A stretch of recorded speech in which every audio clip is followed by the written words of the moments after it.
Your argument next in Case 187739, Holguin Hernandez versus United States. Ms. Turner.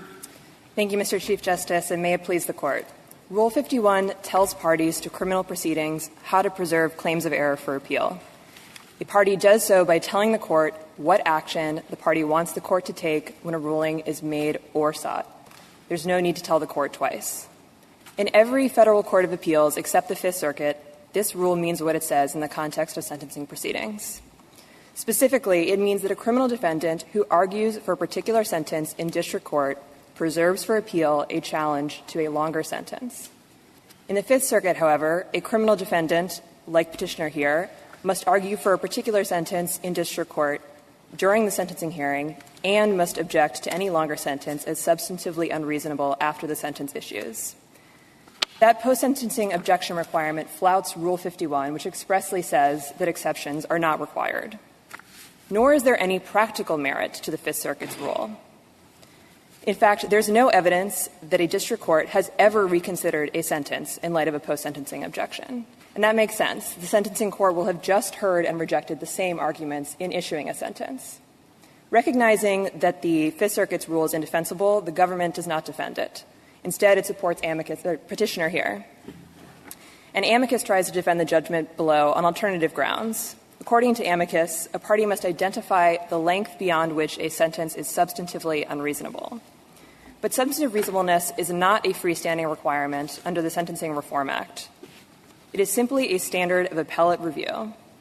And there is no need for parties to frame their claims in terms of that standard of appellate review while they are still in district court, just as they need not frame their objections to evidentiary rulings in terms of abuse of discretion or to factual findings in terms of clear error while they are still in the trial court.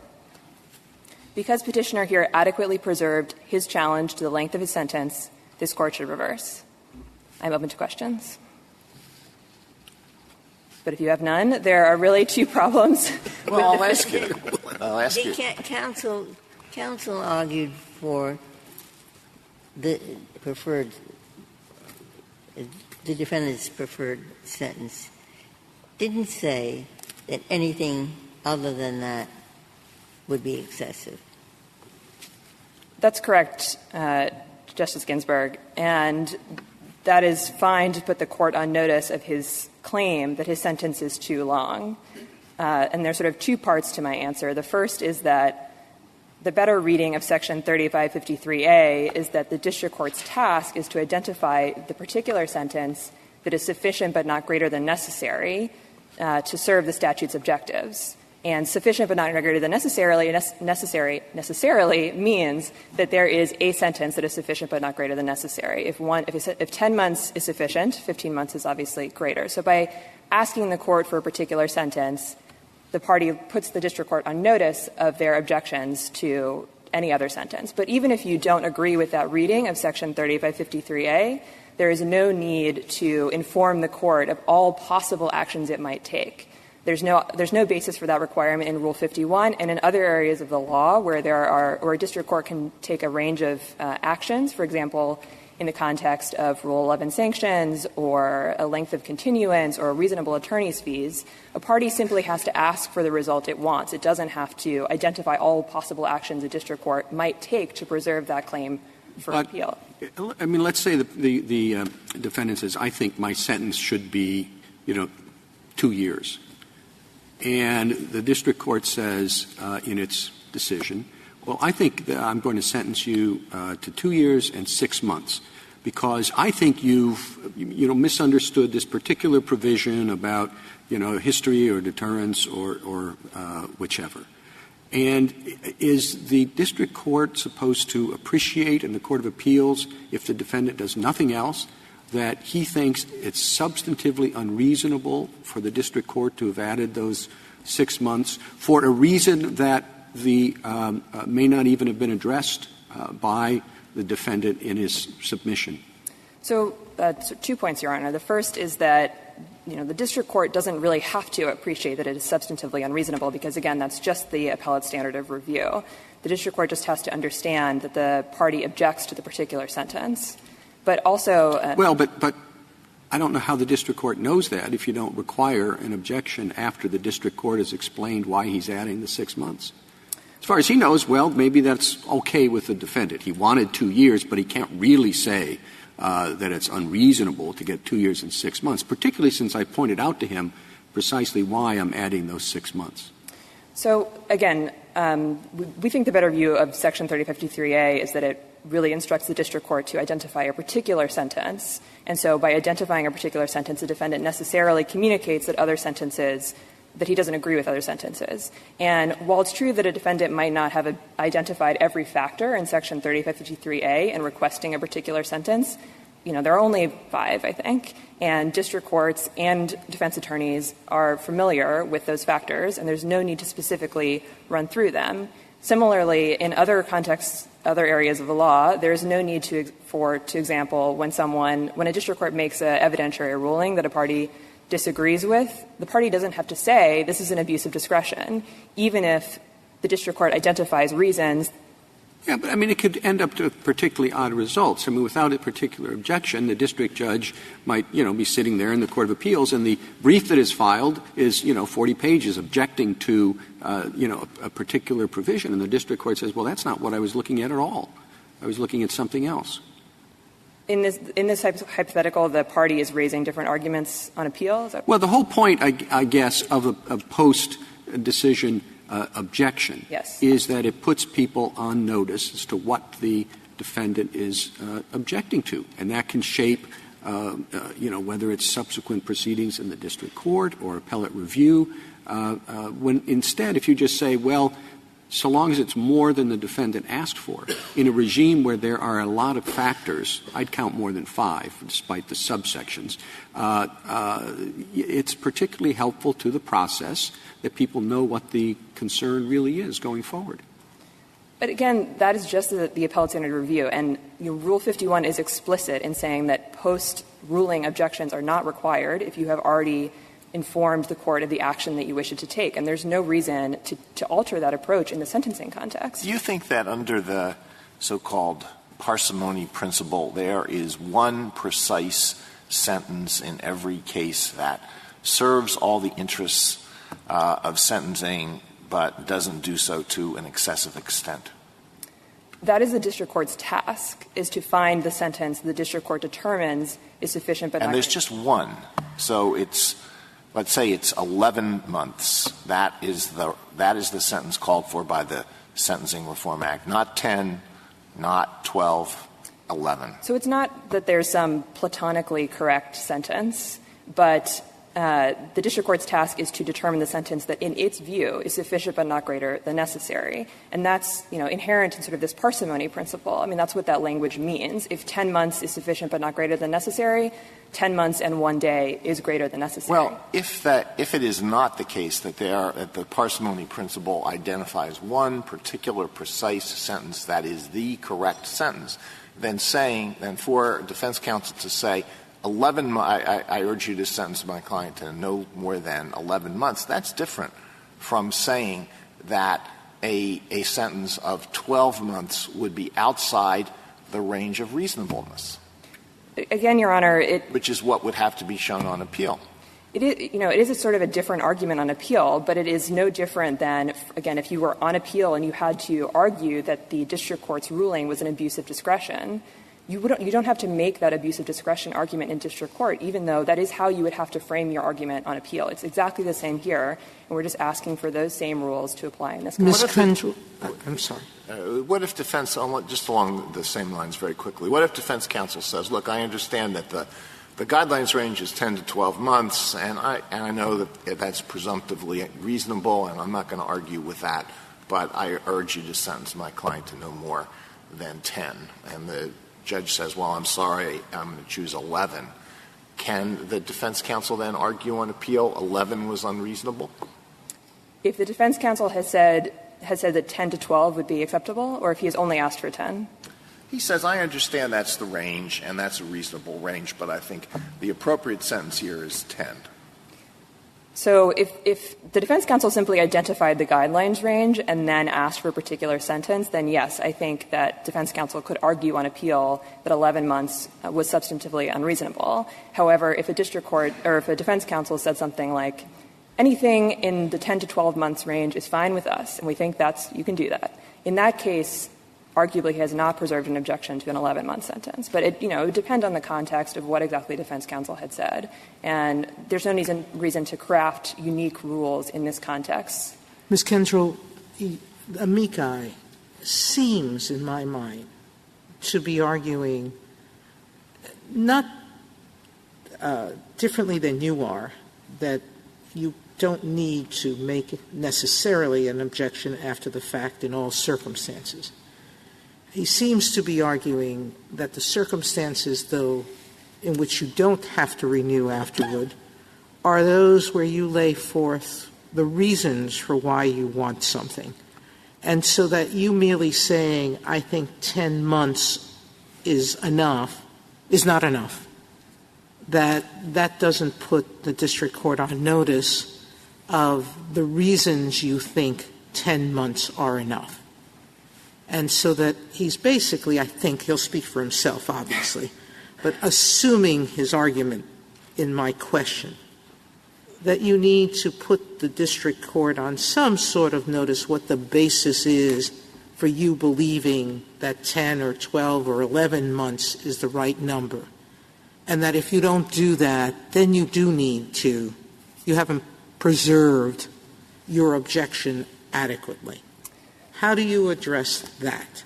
So just as a first point in a practical matter, it is vanishingly rare that a defense attorney will have not filed objections to the PSR and will simply stand up and say, Section 3553A requires a shorter sentence, and sit down. I agree with you. It never happened in my experience, but it doesn't mean it can't.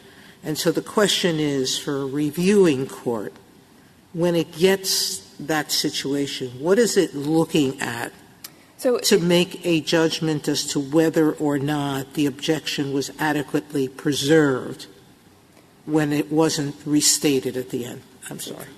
Thank you.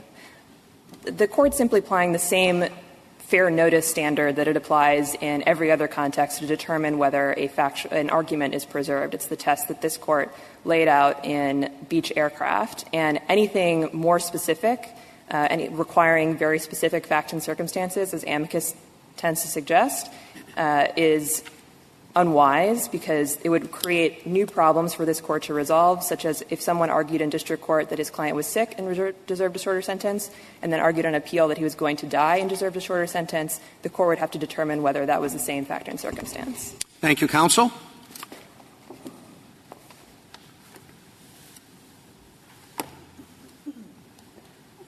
Ms. Ratner.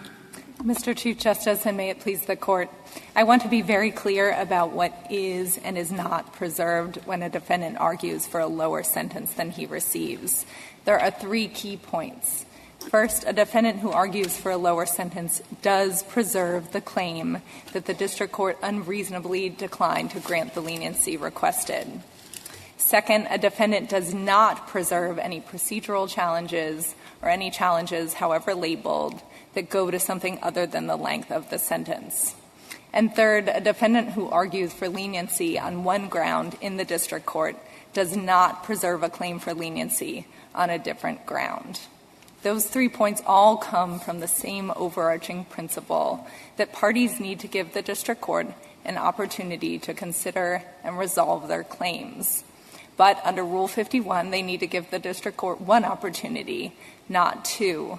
And that's fundamentally where the court below erred.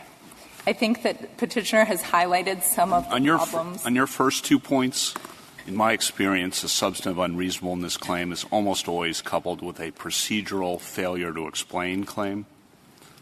And you're saying you don't need to object for the first, but you do need to object for the second when they're almost always coupled.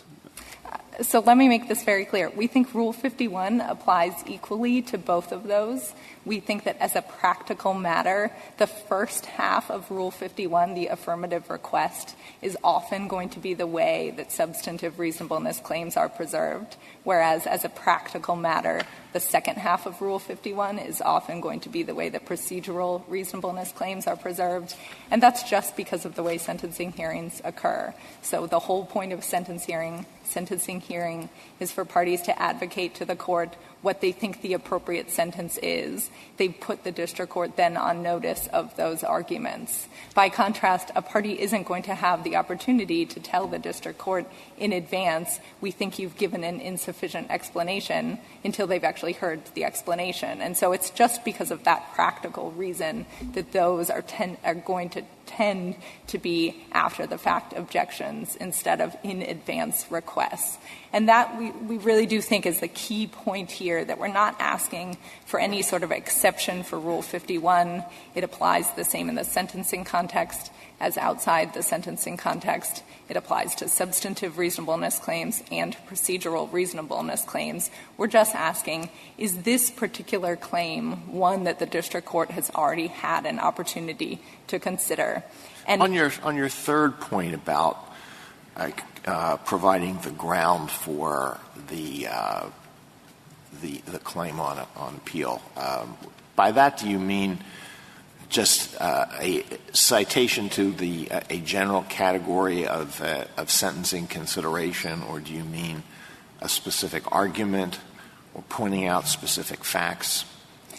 What do you mean? We mean that the circumstances that the defendant feels are important under Section 3553A in order to entitle him to the lower sentence he's asking for. And so to give a simple hypothetical, a defendant who is in the district court and says, I deserve a below-guideline sentence because of my family background and mitigating circumstances in my family history, has not preserved a claim for appeal that he deserves a below-guideline sentence because of his reduced role in the offense. That hasn't fairly put the district court on notice of the substance of his claim, and so that can't be thought of as having sufficiently preserved the claim. I take it that you're not suggesting that one of those grounds has to be specifically linked to a statutory factor. Is that correct? We aren't. Again, the overarching question is going to be an issue of fair notice. So as a general matter, no, it's not necessarily the case that those types of factual circumstances have to be particularly tied up to deterrence or the seriousness of the offense or what have you.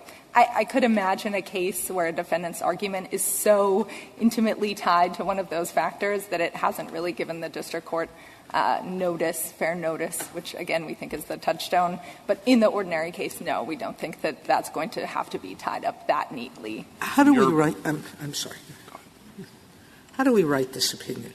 Do we need to get into all of this? Are you asking us to give us a sort of Bible, this preserves enough, that doesn't preserve enough?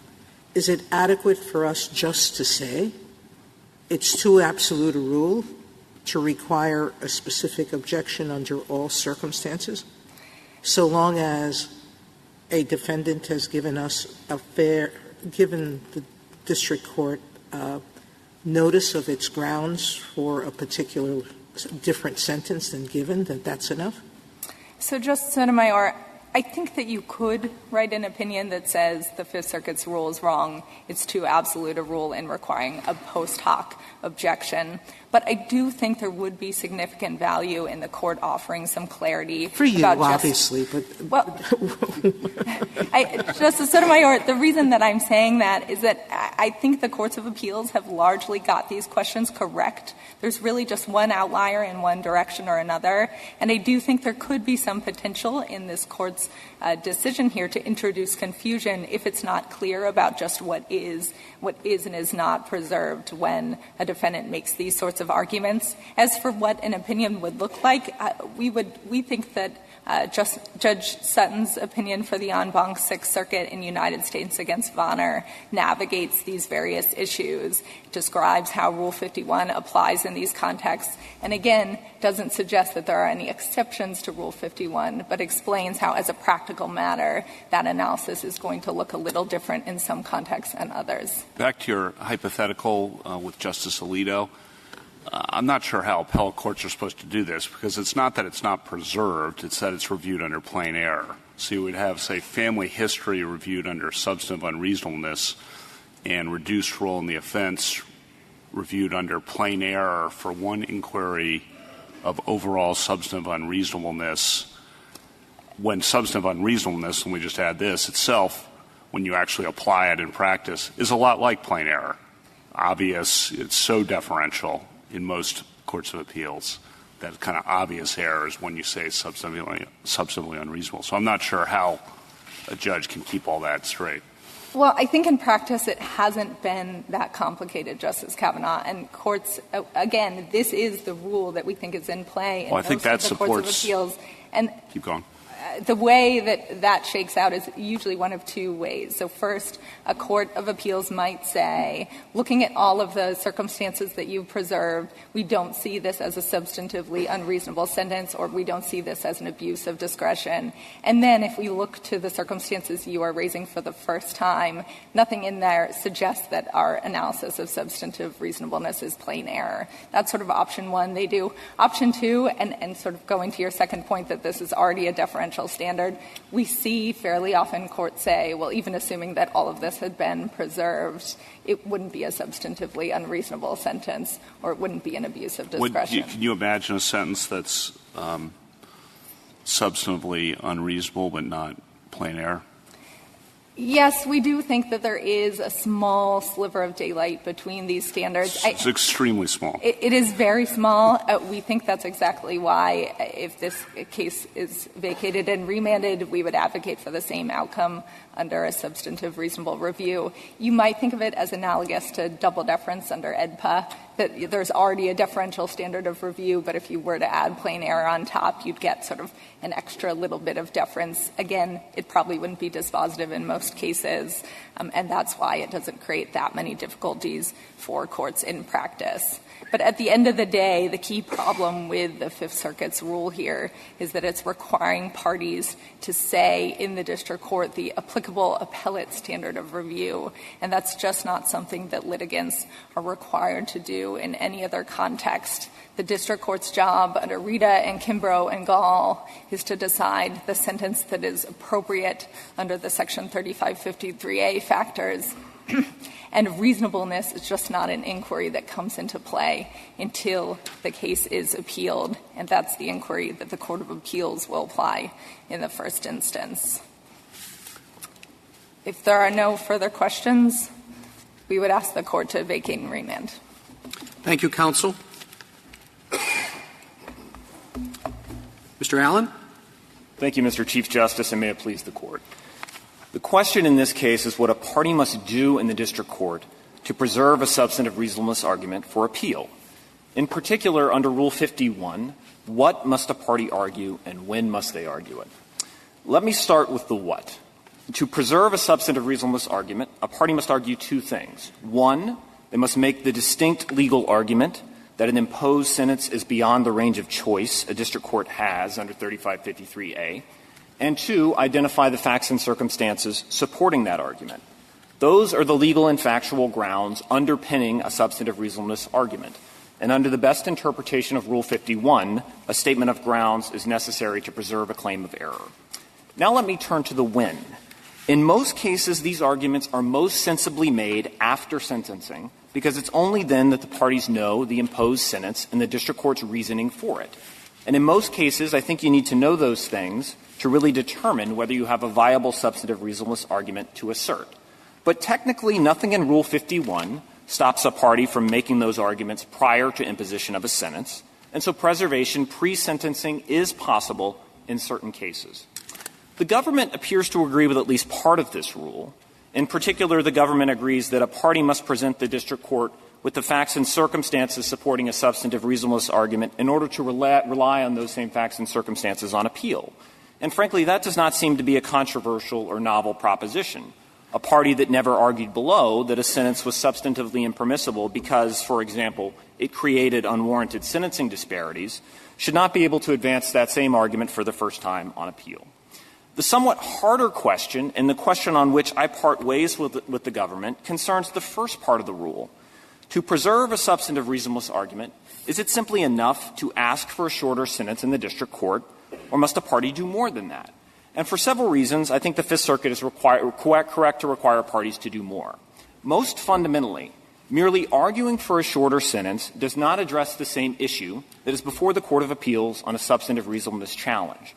The Court of Appeals will not evaluate the reasonableness of the defendant's requested sentence.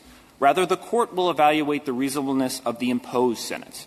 A party seeking to preserve a substantive reasonableness argument must present that same issue to the district court. I think one of the strongest things Ms. Turner said, in addition to her legal arguments, was that in practice this never produces a different result, because the judge presumably has already, and in reality, has already thought about what is the reasonable sentence. So for them to object, I think that's unreasonable, is going to go nowhere. So why, in addition to the legal points, as a practical matter, require that? A couple of responses to that, Justice Kavanaugh. First of all, I fully concede that in most cases it probably won't make much of a difference, but I think that's more because of the very limited nature of substantive reasonableness challenges than it is because of the preservation rules.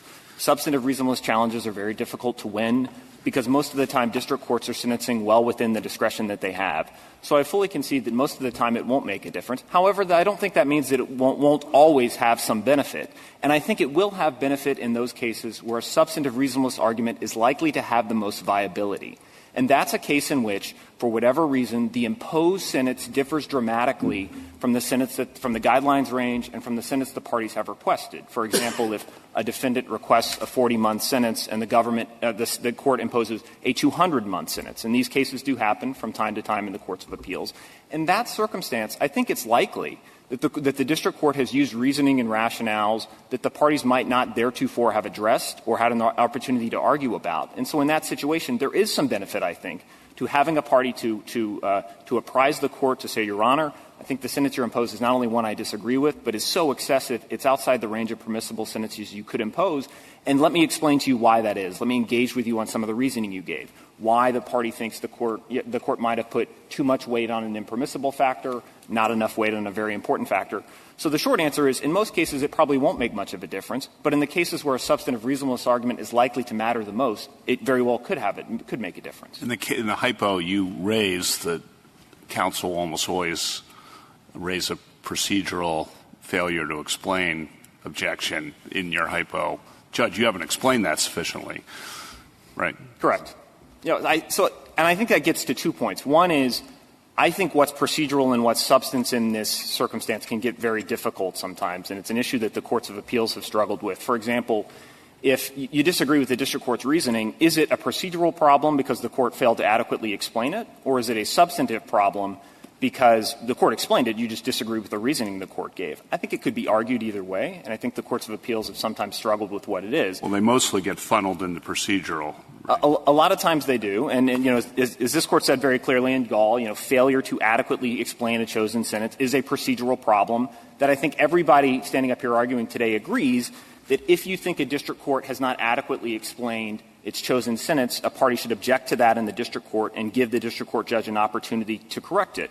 Well, if that's not true, if that's true, I guess it's hard for me to see why a party shouldn't also object if they disagree with some of the reasoning the district court gave and that reasoning hadn't been discussed previously in sentencing. In that circumstance, it would seem to serve the purposes of Rule 51 to have a rule that asks the parties to apprise the court that the court has used reasoning or rationales that the parties disagree with, that it believes are incorrect, that it believes are impermissible, and have the parties engage with the court on that to give the district court an opportunity to address that in the first instance, such that court of appeals aren't having to address it for the first time on appeal. I do think, in thinking about this, the jury instruction analogy is somewhat helpful, and I would concede that the jury instructions are governed by a specific rule, the Federal Rules of Criminal Procedure, Rule 30. But in the jury instruction context, we do require parties to object to a provided instruction if they believe it's impermissible, and we require that even if they have previously proposed an instruction to the district court that has been rejected. I think the same principle applies here.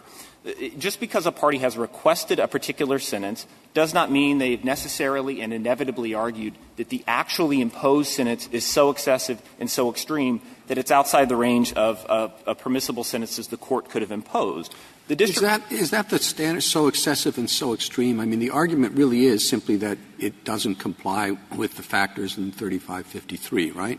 That is the argument on appeal. This excessive or extreme is my shorthand. That's not the standard that a substantive reasonableness is. But I think when you view substantive reasonableness through the deferential analysis that this Court has said courts of appeals are to apply to district courts, generally what courts of appeals are doing is saying, we think the sentence you've imposed is outside the discretion you had to impose the sentence based off the 33A factors and the reasons you gave. The reasons just, even though district courts have substantial discretion, the reasons the court gave do not support the sentence it imposed. And so, yes, it's the way this Court put it in Gall, I believe, Mr. Chief Justice, was if there's an unusually harsh or unusually lenient sentence that's not justified by the reasons the district court gave. But, Mr. Allen, in saying what you just did, are you suggesting that substantive reasonableness is the standard that a district court should use in assessing what the proper punishment is? I don't think so, Justice Kagan. What I think my argument is not so much that a district court should be asking whether the sentence is substantively unreasonable or a party should be saying it's substantively unreasonable in the district court. I think I'm asking that the party assert the grounds for that argument, the basis for that argument in the district court. And so when you think about the purposes of Rule 51, we want parties to argue the same thing in the district court that they're then going to go on to argue on appeal. And the basis for a substantive reasonableness argument, I think, are two things. One is the sentence is outside the range of permissible sentences that could have been imposed under 3553A in light of the specific facts of the case. And two, the reasons for why that's true. And I think the rule that we've put to the Court and the rule that I think the Fifth Circuit applies is just asking parties to make those same arguments in the district court. That's going to be what they present to the Fifth Circuit or a court of appeals when they appeal it. We want parties to make those the exact same arguments in the district court. That doesn't seem to be what the question presented is. I mean, yes, there might be questions in a particular case. If you say the sentence should be X because I cooperated with the government, and then in the appeals court you say the sentence should be X because I'm a very sick man, then you have an issue about what grounds you presented. But that's not the issue that's presented by the Fifth Circuit's practice, is it? The issue that's presented by the Fifth Circuit's practice is this requirement that that after the sentence is given in the district court, the defendant have to step up and say, I object to that, Your Honor. So I don't think that's actually what the Fifth Circuit's doing in practice. And I think it's an important point that might help the Court. That I think the Fifth Circuit's rule is much more about what a party must say than when a party must say it. We found no Fifth Circuit case in which the Fifth Circuit has said the timing of an objection is dispositive, where the Fifth Circuit said you clearly objected it to the substantive reasonableness of the sentence before imposition of a sentence, but you didn't repeat it after imposition. If the Fifth Circuit had the rule that I'm suggesting the Fifth Circuit has and then you're saying it doesn't have, if the Fifth Circuit had that rule, would it be a violation of the rules? I don't think that would be the best reading of Rule 51, and that's not the approach we've put to the Court. Again, I don't think the timing of the objection should matter. I hate to press that a little bit, but not the best reading of Rule 51? It would be an incorrect reading of Rule 51, okay. to answer the question directly. I don't think Rule 51 requires these objections to be made at any specific point in time during the sentencing proceeding. All they require is that a party state the grounds at some point. And the grounds are what I started off articulating my argument with. Now, I think most sensibly, I think these are arguments that should really be made after sentencing, because it's only then that you know what your sentence is and what the district court's reasons for it. And I think only then would you be in a position to determine whether you have a viable substantive reasonableness argument to make. Well, and maybe not even then. I mean, the question of what arguments you're going to raise on appeal is not something that's immediately obvious when the sentence comes down. It's something that usually requires some consideration, some tactical analysis, all sorts of things. So I wonder what specificity you're requiring in this. I won't call it an exception since that's a problem for you, but this objection, this post hoc objection. So two responses to that, Mr. Chief Justice. One is the concern about having to think about arguments on your feet isn't unique to the sentencing context. Obviously, there's all kinds of circumstances in criminal trials and other proceedings where we do expect lawyers to be on their toes in the court and to raise arguments that come up to them, on the spot. Well, yeah, but I'm not trying – I don't mean think of every argument you have. I mean, do some and figure out, well, we do have an argument on this point, but we don't think we're going to – if we don't win on this point, we don't think we'll win on that, so we're only going to make this. I mean, it's a little more nuanced than objections during the course of the trial.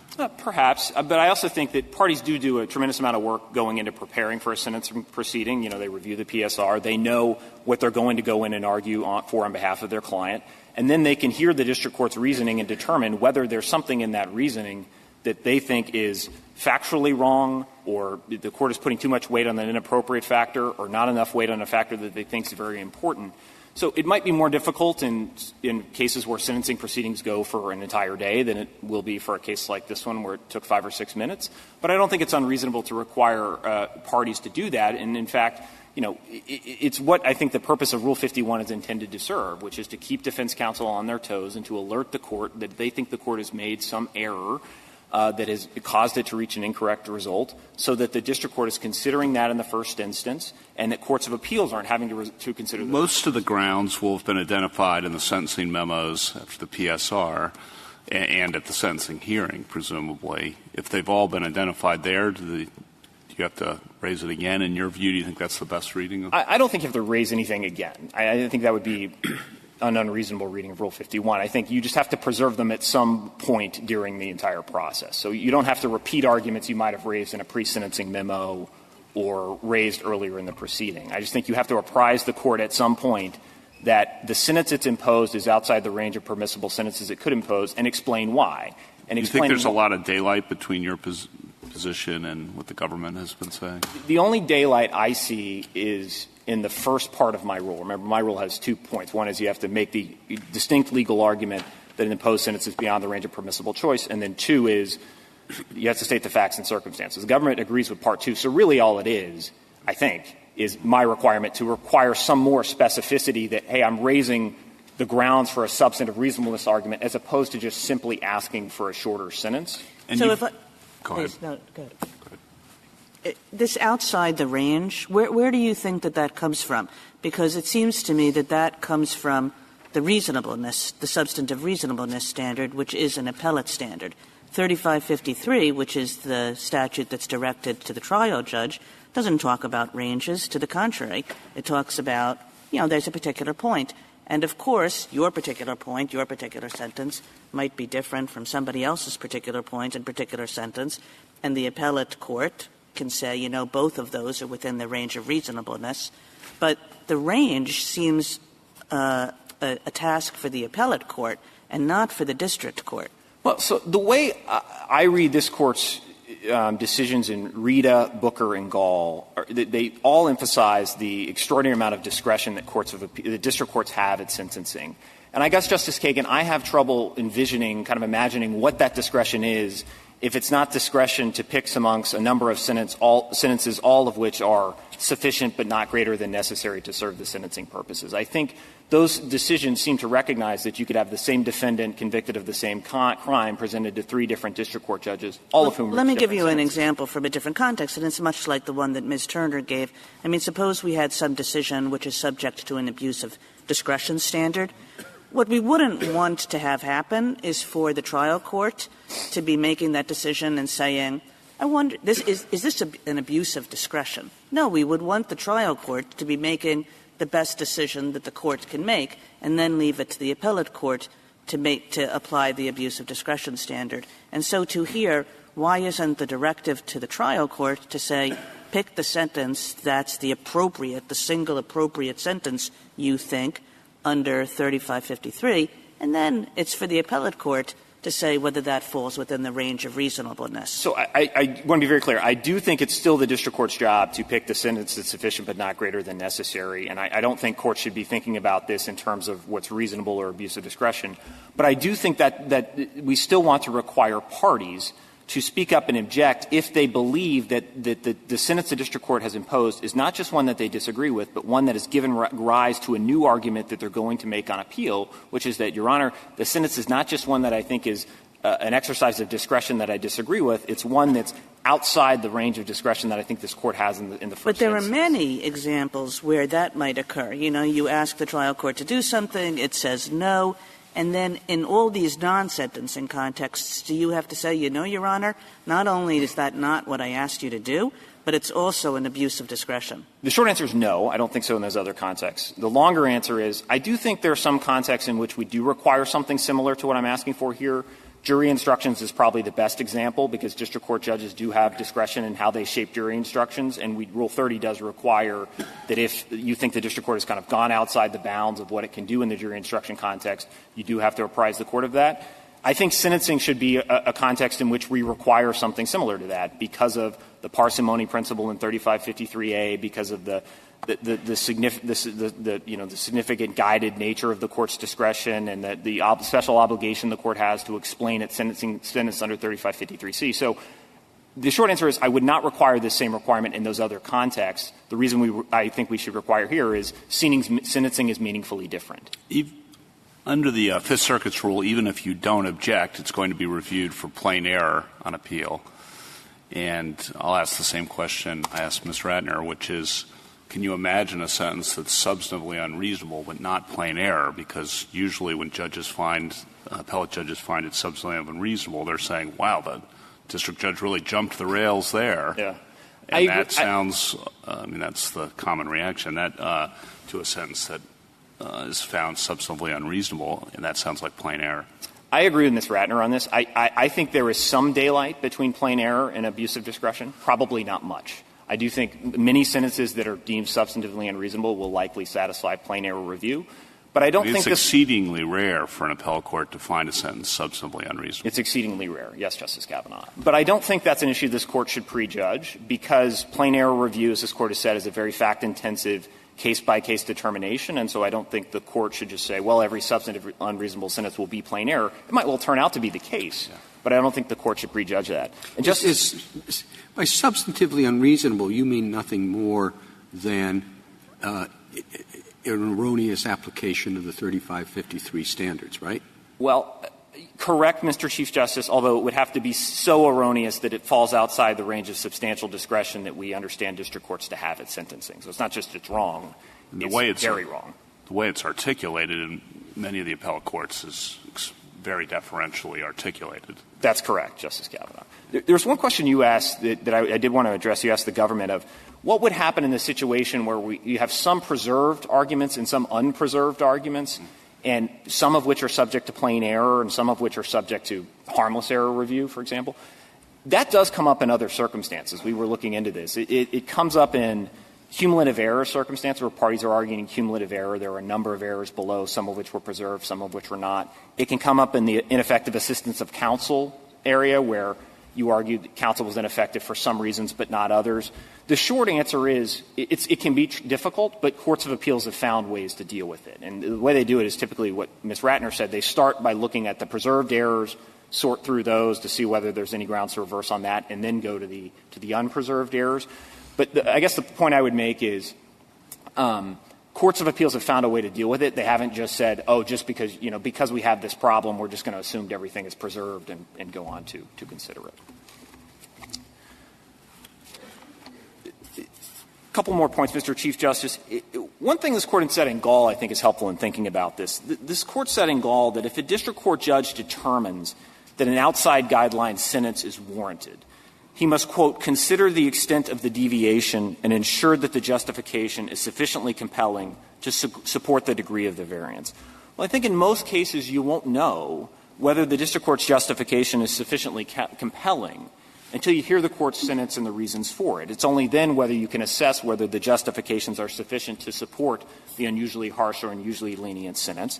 And if it's not, I think it's reasonable, to require a party to object and explain to the court why that's true. And I think that's something that Rule 51 reasonably requires in asking parties to preserve their grounds for the argument.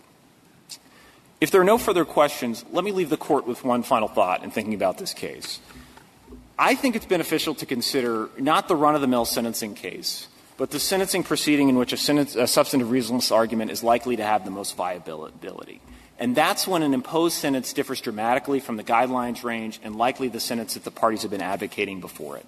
In that circumstance, I think it's important to craft a rule that asks the parties to engage with the district court about the sentence it imposed and the reasons that it gave for doing so.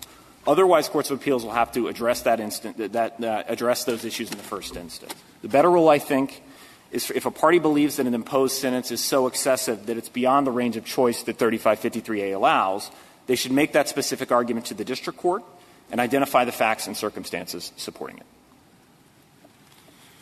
Thank you, counsel. 2 minutes, Ms. Ratner. I'm sorry, Ms. Turner. Thank you, Mr. Chief Justice. The amicus's test is trying to fix a problem that does not exist. 9 courts of appeals show that the Fifth Circuit's rule is not necessary to the effective functioning of courts. Not only is it not necessary to the effective functioning of courts, it is inconsistent with Rule 51 in 2 ways. First is insofar as it requires a post-sentencing objection that is inconsistent with both Part A and Part B of the rule, which Part B expressly makes clear that exceptions are not required. Second, they frame the argument in terms of substantive reasonableness or the other articulations that my friend used outside the range of reasonableness, abuse of discretion. That's just the appellate standard of review, and there is no need to frame objections in district court in those terms. And second, Rule 51 just says that parties are required to tell the court what action the party wants the court to take. This facts and circumstances argument is, as Justice Kagan remarked, outside the question presented. But just to briefly say a few things, all we are asking this court to do is to leave it to lower courts to apply the same fair notice standard that they apply in other contexts in this context, and that grounds language that my friend is relying on is not found anywhere in Rule 51. It is only — Disagree with the government. Where do you disagree with the government? Well, I think the government's position and our position are very close. I think where's the window where it's not? Where we might disagree is about when arguments are preserved, when a district court has fair notice. I think we both agree that the fair notice standard applies, but we might find more arguments that the district court had fair notice of more arguments than the government is willing to concede. So, for example, here, I think they don't expressly address the public dangerousness argument that we raised below, but that's an area where we disagree. But as I was saying, in Rule 46, there is this grounds language. It is not present in Rule 51, and Rule 51 postdates Rule 46. So the rule enactors clearly knew how to require that if they wanted to. But even if you think there is some sort of grounds requirement in Rule 51 that's sort of implied, all that means is that the party needs to preserve the legal grounds on which they are relying. It does not mean they have to preserve every fact and circumstance. Finally, as I mentioned earlier in response to Justice Sotomayor's questions, this facts and circumstances test would mire the courts in very fact-bound disputes. Thank you. Thank you, counsel. Mr. Allen, this court appointed you to brief and argue this case as an amicus curiae in support of the judgment below. You have ably discharged that responsibility, for which we are grateful. The case is submitted.